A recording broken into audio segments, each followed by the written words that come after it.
This is Umar Ahmed for IFL TV, proudly sponsored by Everlast.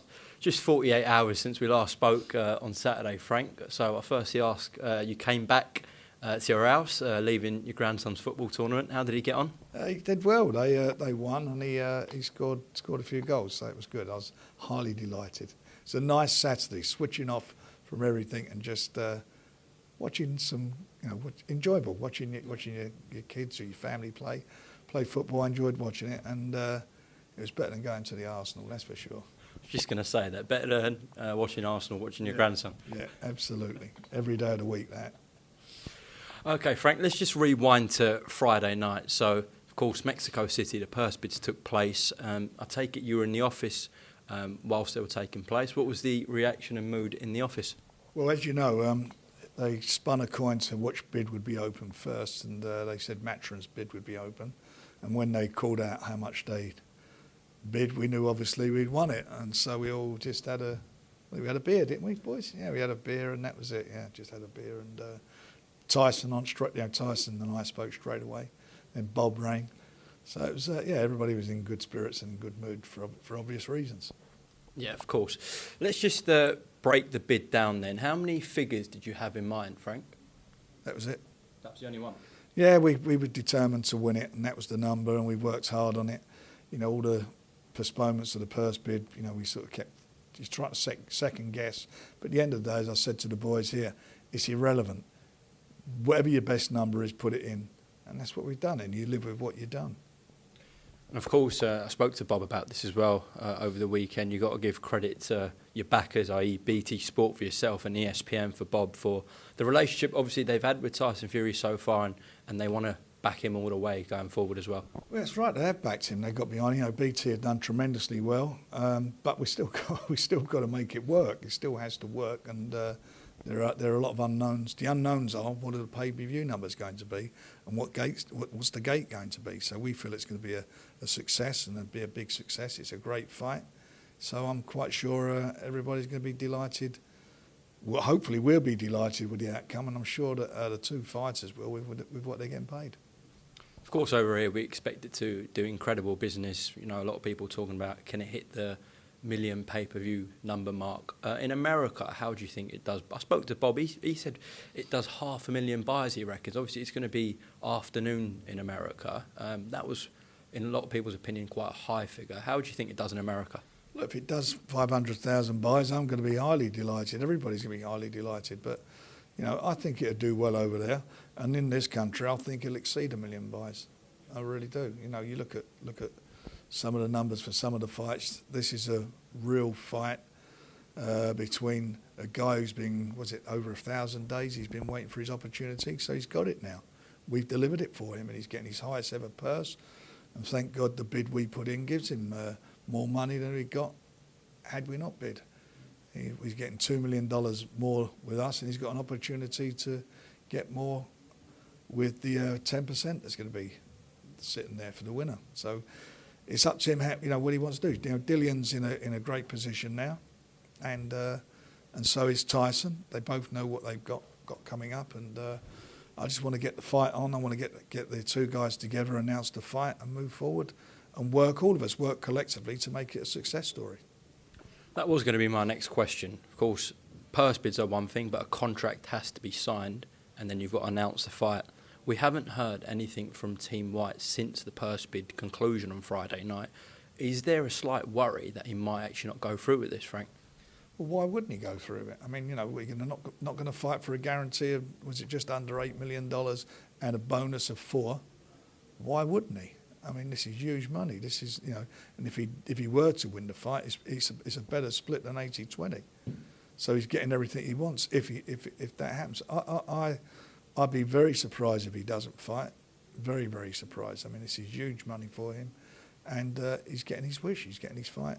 And it's in the UK, and before, a lot of fans, and he may win himself if he, depending how the outcome of the fight is, or how the fight pans out. He may get a new legion of fans. Who knows? I mean, obviously I'm in Tyson's corner, and I've got my views on how the fight will go. But he has an opportunity now, and he should work and be. I'm quite sure he'll be professional and work to make it a success story. Why wouldn't he do that? Okay. Having said all that, have you actually heard from Team Whyte since Friday night? There was a conversation, I believe, my son had a conversation, George had a conversation with his lawyer, and I'm sure they're touching base. That is Team Whyte. As of Friday, I think I mentioned to you on Friday, just before the purse bids, Ben Shalom came on with Jeff Bentz, his lawyer, and there was a move to try and do a deal then, but it was too late. We didn't have enough time to do it. But that's there was no problem with them, and I think they're all they seemed. Well, I don't know about Ben Shalom, but I think his lawyer was pleased with the amount of money his client is getting. At least I think he was, and I hope he is.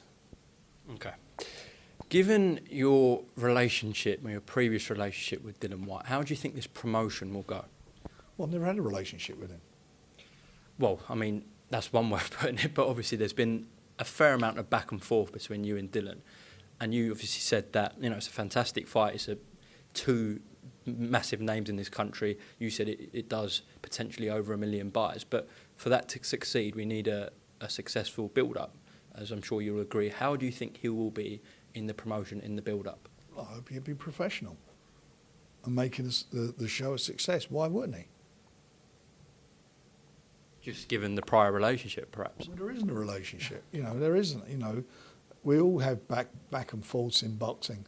Listen, we're not getting married. It's not I didn't bid to get married to him. It's a business transaction, and we're paying a lot of money to him and to ensure that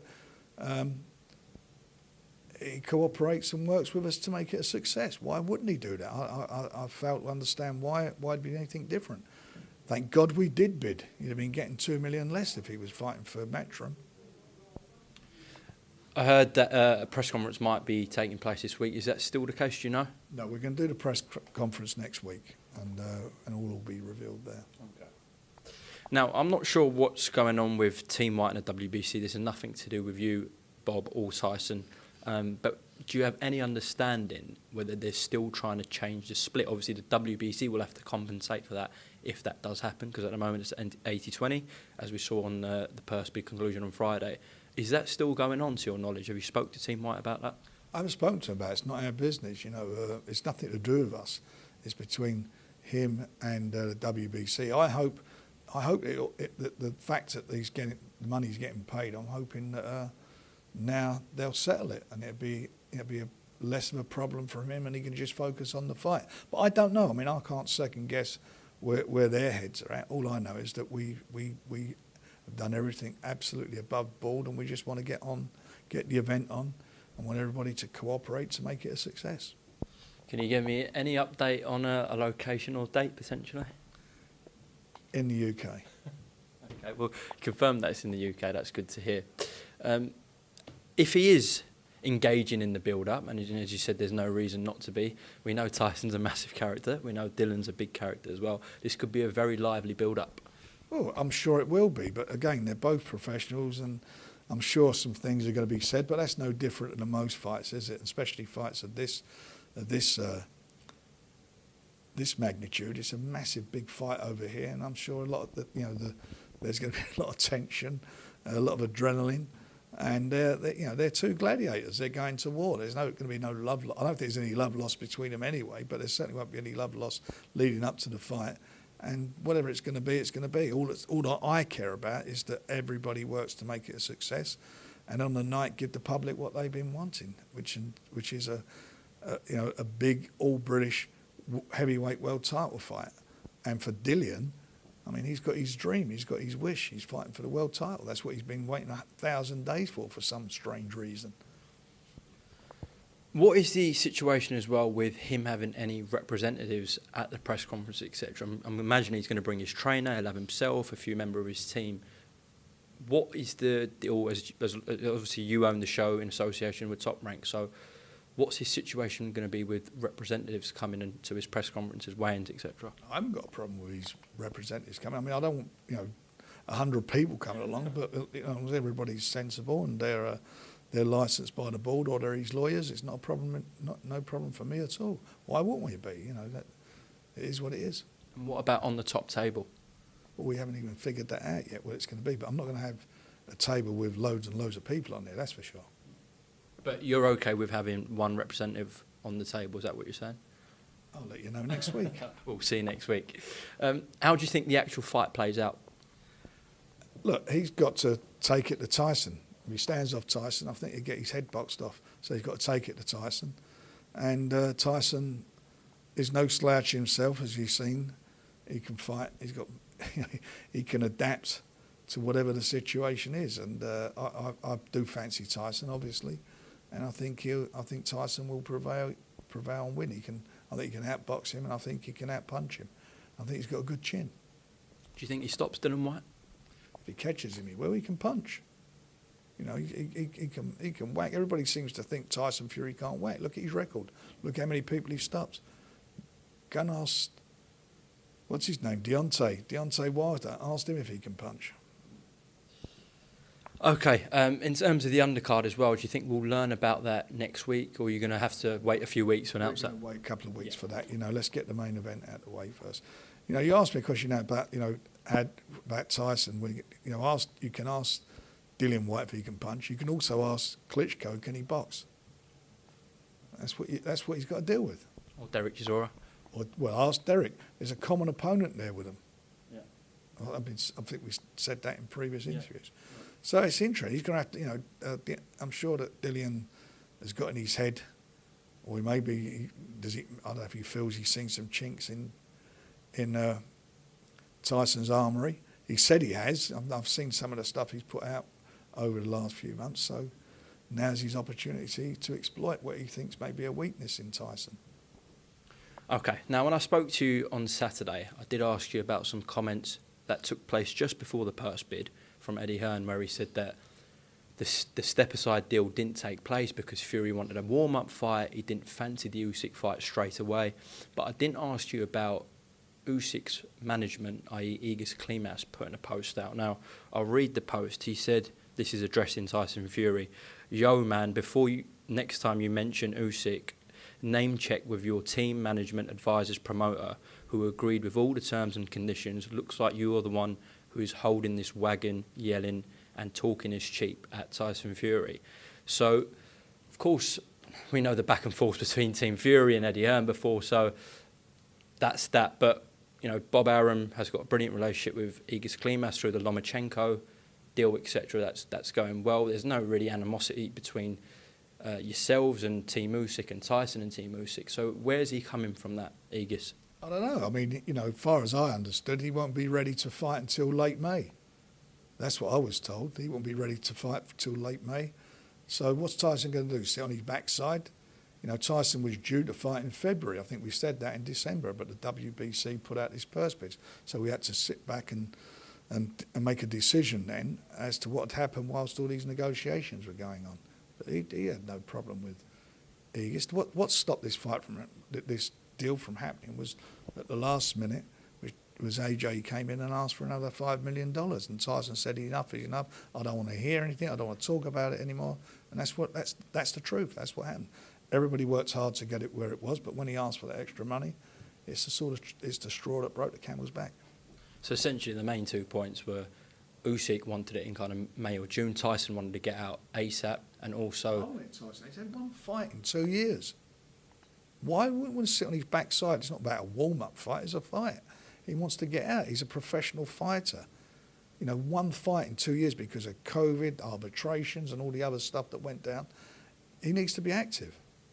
So that's where we are, and that's why at the end of the day we got to the purse bid. The purse bid is there to make sure that happens. So now we are where we are here, get his fight, and then we hopefully, you know, we still want to do a unification fight. Absolutely. And then you're saying on top of that, Joshua asking for extra $5 million. Tyson had enough at that point. Well, I mean, Tyson's a big man. He can speak for himself. He don't need me to tell you. But that's what it was. I got a call off him. He was going berserk, saying, no, forget about it. That's what caused the problem. Okay, well, listen. But you know what? It's all irrelevant. It's irrelevant. You've got to deal with reality. Reality is Tyson and Dillian. That's taking place. Now, I'm quite sure Joshua will have his rematch with Usyk, and then the winners get it on with each other. That's it. paves the way. Okay, well, listen, we'll catch up next week, more about Fury Whyte and see how that press conference goes. Now, continuing on with heavyweight talk, we saw finally Trevor Bryan get in the ring this weekend. I must admit, I didn't stay up for and watch it. I'm guessing you haven't seen it, Frank? No, I haven't, to be honest. But I'm hoping the WBA will put out today that Daniel he's got to fight Daniel. And we'll have a short term of negotiations, free negotiations, and then I want to go to purse bids if we can't agree terms with Don King and get that fight on. What is your relationship like with Don King at the moment? I speak to him for ages. He doesn't promote like he used to, so there isn't really any business that being done between us. No. Okay, but do you think a deal could potentially take place? If everybody's realistic, it can be. But again, if it's not, then we go to purse bids. That's the answer to it. There's a short negotiation period and then go to purse bids. It's exactly the same it is with Zach Parker and Andrade fight. We've got a short period to negotiate between the respective promoters, which is, or camps. So we'll be talking to Matchroom this week. If we can't agree a deal, we'll go to purse bids again. Yeah, I was going to come on to that just before last bit of heavyweight talk. Joe Joyce, how's his injury healing up and when can we expect him out? His injury, he's frustrated, as we all are, because we obviously wanted him out. It's a shame what happened, but that's boxing. He'll be out sometime. Sorry, I understand he's going to start punching the bag this month, be able to use his hand. And I feel sorry for the punch bag. I'm sure, as long as I don't want him banging it up again. But he'll be back in training, proper training, and hopefully we can get him out at the end of April, early May. That's what we're looking at. With him in such a good spot, number one with the WBO, difficult to potentially pick opponents whilst he's waiting to be called as mandatory. That again is the situation. But the fact that you got Joshua and Usyk supposedly getting it on, if that gets it on, then he'll be allowed to have a fight on the interim. It's when you're at a stage where you are, for example, with Zach Parker, then you can't have a warm-up fight in between, or with Daniel Dubois, because he's in that number one spot with the WBA. You can't do anything because if you do, they go to the next available contender. So it's about sitting tight. And sometimes, as I've said to you on Saturday, it's frustrating for fighters, but that's the business we're in.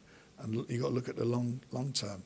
You've got to look at, that's what it's all about, is long term, what you can do. So hopefully, we've got our guys in good positions, including Anthony Yard. Again, he's in the number one spot. We're waiting to see what happens between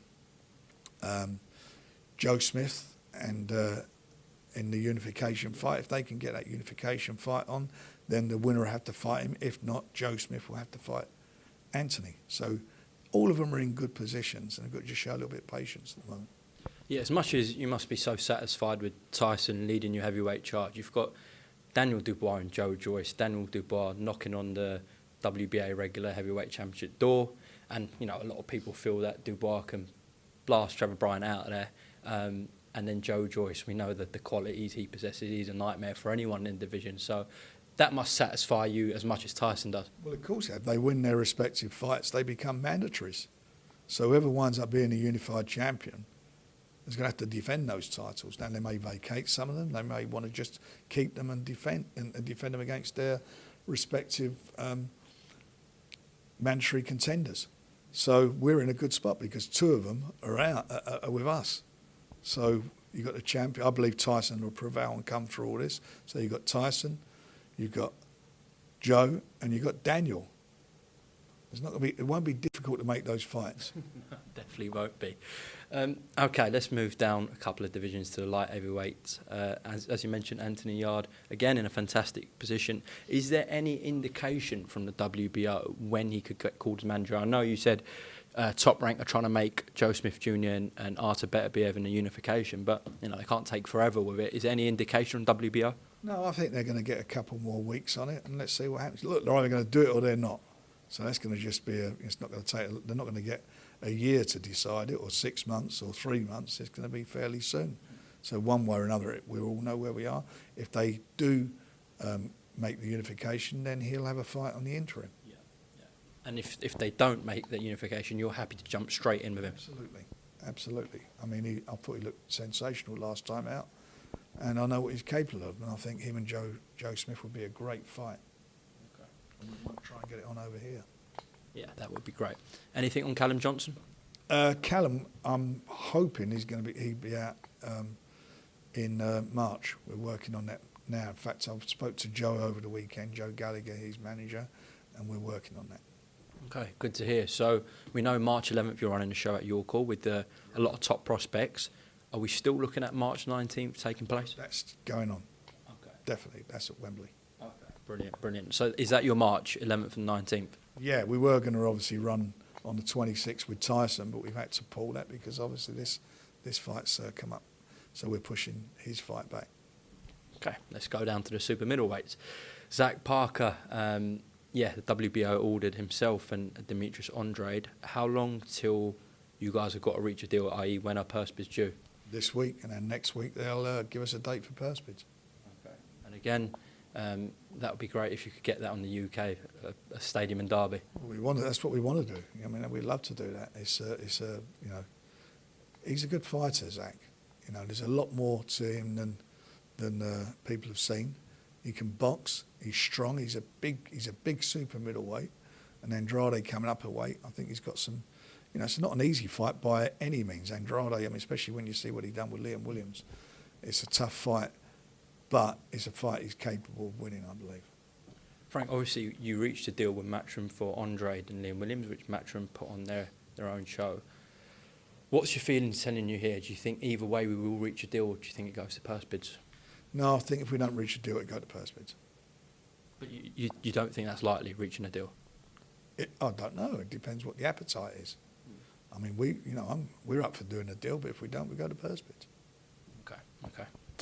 And the fight itself, as you said, Andrade, a very accomplished fighter, tricky for anyone.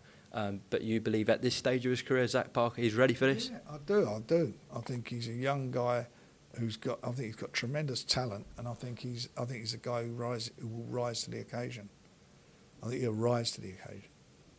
And of course, it is a WBO final eliminator for Canelo Alvarez.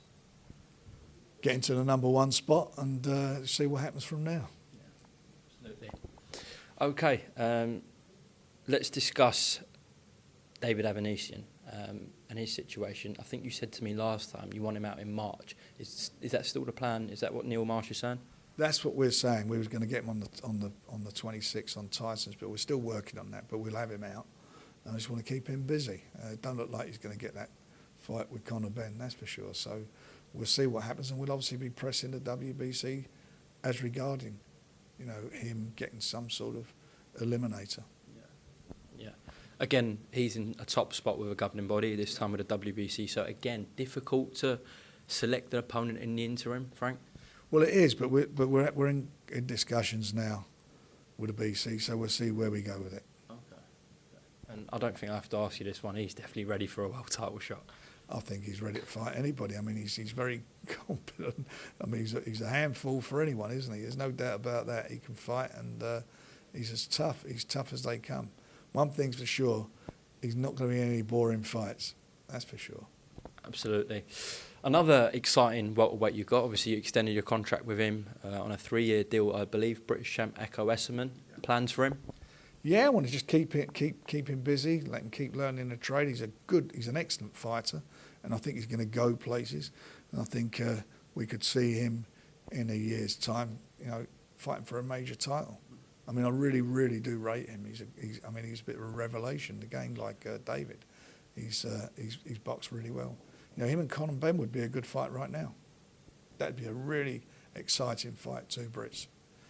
Really exciting fight. Just to close off, I want to get just the updates on your top prospects. So the likes of Dennis McCann, Hamza Shiraz, David Adelaide. I'm sure you're working away to get them out soon.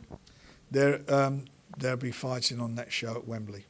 All of them? At least two of them. And David will be sparring with Tyson, preparing for his fight. Okay, brilliant to hear. And I can't forget Tommy Fury. We haven't spoke about him for a while, actually. No. What's the situation with Tommy Fury? Well, I've got to speak to him, and I've got to speak to his dad, John, and see where we are with him, because obviously he had that problem again with his rib. So hopefully he's over that. Ribs take a bit of a while to repair themselves. So once he's back in the swing, we'll start getting him moving. I mean, I don't see why Jake Paul don't want to fight him, or makes out he doesn't want to fight him. Why wouldn't he want to fight him? What happened? It's a genuine injury. It's a big fight, unless he's had a change of mind for some reason, and wonder what that could be. Do you not think it's just Jake playing a bit of mind games, trying to maybe get the offer down as well for Tommy, get him at a cheaper rate? Well, he ain't going to get him at a cheaper rate. It is what it is. You either want it or you don't want it. And, he's the one who called on the fight in the first place. He kept calling out Tommy. We agreed to it, and that was it. I like Jake. I don't know him, but I like the fact that he's what he does. I mean, he's a very, very good promoter, and he's a funny guy. However, you want to get down to some serious business, Tommy's there to do some serious business with you. You never know with Jake Paul. He could call the office any time. Don't worry about it. All he's got to do is pick up the phone. We're there. We're there. Tommy wants that fight still. But he's not going to sit around waiting for it. We've got a career and other things to get on with. So once he's 100% ready, we'll have him out in action. Okay, and my last question of the day, just separate from Queensberry. Great to see boxing finally back. It was getting to at the end of January, and I think everyone was getting bored, especially with the Premier League not happening the last couple of weeks. Great to see boxing back. Chris Eubank Jr. takes on Liam Williams in Cardiff this Saturday on Sky Sports. Your prediction for that fight, please, Frank? For me, the fight's all about Liam. It's what Liam shows up. Which Liam shows up. I was very surprised of him in the fight against Andrade. I really expected a little bit more from him. And I like Liam. We promoted him. He's virtually all his career except for one fight, I think. He's very capable of beating Chris Eubanks, and if he can get out there and set a tempo and impose himself, he can beat him. Chris, he's strong, he's big, but he's not a devastating puncher. And I think that Liam can box as well. If Liam really, really, really focuses, he can win the fight. Okay. I hope he does. Yeah, you had a good relationship with him, and you left on good terms as well. Yeah, no problems with Liam. He's a terrific fella. I mean, we had some good times together, and I hope he comes through. Settle the fight with Zach Parker. Yeah, that would be good. I was going to say as well. or the other way around, if the other fella fancy, he wouldn't fancy in a million years. Liam, to his credit, he doesn't back down from anyone. Yeah, I was going to say, you and the Eubanks have had a colourful relationship over the last few years. Yeah, well, who knows? I mean, look, this business. I've been telling you this for years. Everything is cycles in this business. You all wind up. You can say what you say, whatever you want to say, do all the things you're going to do, but at the end of the day, you can guaranteed the world's going to go round. You're going to meet again in some form or another, doing something. So it is what it is. And as far as he's concerned, Chris, I mean, it's a great fight there with Zach Parker. In fact, I would much rather him fight Chris Eubanks than Andrade. If we could make that fight, I would say fight Andrade later. Well, we'll see what happens this Saturday in Cardiff. Frank Warren, thank you very much for your time at your headquarters, and I'll see you, well, as you say, I'll see you when I'm looking at you, but I'll see you at the press conference next week. Look forward to that next week. Thank you. Look after yourself.